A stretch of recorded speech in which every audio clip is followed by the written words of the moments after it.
ለምንድነው አዲስ የጀመርሽው ሪሌሽንሺፕ ስራ ገና ወርተሽ ሳትጨርሺ የሚከሽፍበት ምክንያት? ብዙ ጊዜ ያላደገ ነገርና መስመር ያልያዘን ነገር አታውሩ ይባላል። ይሄ የሚሆንበት ምክንያት ምንድነው? አይደለምና ለሰዎች ወሬ አውርተን አንድ ነገር ለማድረግ ከራሳችን ጋር ያለውን ውጊያ እንኳን ታውቁታላችሁ። እርጉዝ ሴቶችን እንኳን ብታየው 3 ወር 4 ወር ሆኖስ ልጁ እስኪጠነክር ድረስ ምንም አይነት ነገር አታውሩ ይባላል። ምክንያቱም ገና እንጭጭ ነው፣ ሰው አልሆነም፣ የሆነ ስትራክቸር አልያዘም። በተለይ እኛ ሴቶች ብዙ ጊዜ በስራም ሆነ በሪሌሽንሺፕ አድርገን ሂደቱ ሄዶ ከሚያሳየው ነገር በላይ ቅድሚያ የምናስበውን ነገር ኤክስፖዝ አድርገን እናወራና ያ ነገር ለሌላ አካል ደግሞ ፕሮግራም አውጥቶ ያ ነገር የሚያከሽፍበትን እድል እንሰጠዋለን። በለፈለፉ ባፍ ይጠፉ ነውና እንዲህ ሴት ስፖርት ጀምራለሁ፣ ምግቤን አስተካክላለሁ፣ ከዚህ ጊዜ በኋላ 8 ቁጥር ነው የማሳየው ያለች በጣም ታወራለች። ከሆነ ጊዜያት በኋላ ራሷን 10 ቁጥር ሆና ታገኘዋለች ወይ በጣም ወፍራ። ያ ነገር ያወራችሁ ነገር ነው መልሶ እንድትበላና ፋት ጌን እንድታረግ ያደረጋት።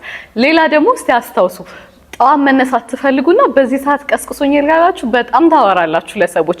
ወይ ሌሊት እንቅልፍ አጣችሁ ታድራላችሁ፣ ወይ ጠዋት መነሳት አቅቷችኋል። ብዙ ሰዎች ይሄ ነገር ሲባል ፈጣሪ ያለኝ እምነት አለኝ ይላሉ። ግን ምን ያህል የፈጣሪ መንፈስ ቅዱስ ወደ ራሳችን አስጠግተናል? ጸሎተኛ ላንሆን እንችላለን፣ ሀሜተኛ ትችት ያለብን ሰዎች ልሆን እንችላለን። ይሄ ነገር ደግሞ የበለጠ የፈጣሪ መንፈስ ከኛ እንዲርቅና አታካችን የበለጠ እንዲበዛ የሚያደርግ ነው። ስለዚህ በራቸውን ክፍት አድርገው ሰውን ሌባ ይላሉ እንደሚባለው ሁሉ በራችን ለክፉ ነገር ክፍት ሆኖ ሌባ እያስገባን ነውና እንጠንቀቅ።